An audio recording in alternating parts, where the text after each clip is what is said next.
Let's talk about some of the highlights from last night's free class that I did.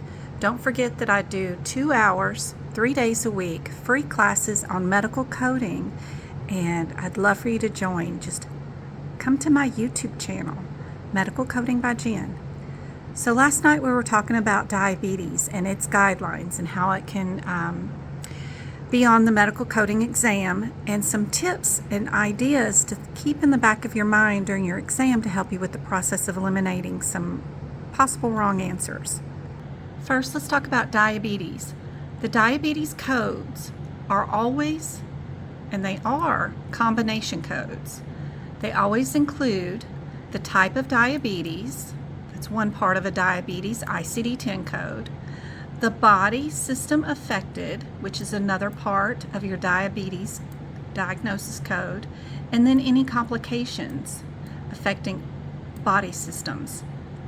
So each diabetes ICD-10 code has 3 parts to it, so that's kind of important to know, so that you're not picking multiple codes when you're only needing one diagnosis code.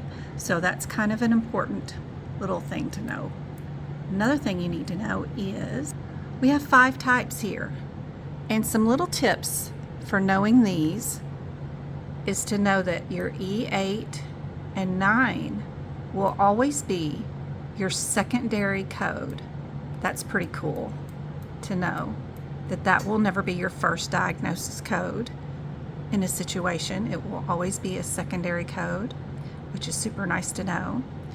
The other thing you need to know is if your diabetes is not noted which type you have, only one of these is always your default. So if a patient is just documented saying they have diabetes, they're on insulin, and they're going to follow me up in 3 months, your default is always type 2. This is your default, no matter what. Be sure you know that.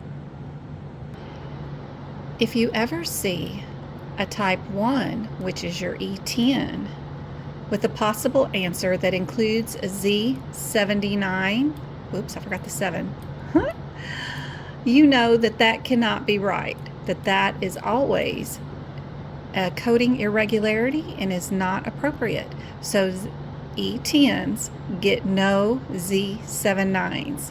The ones that do get Z79 is your type 2.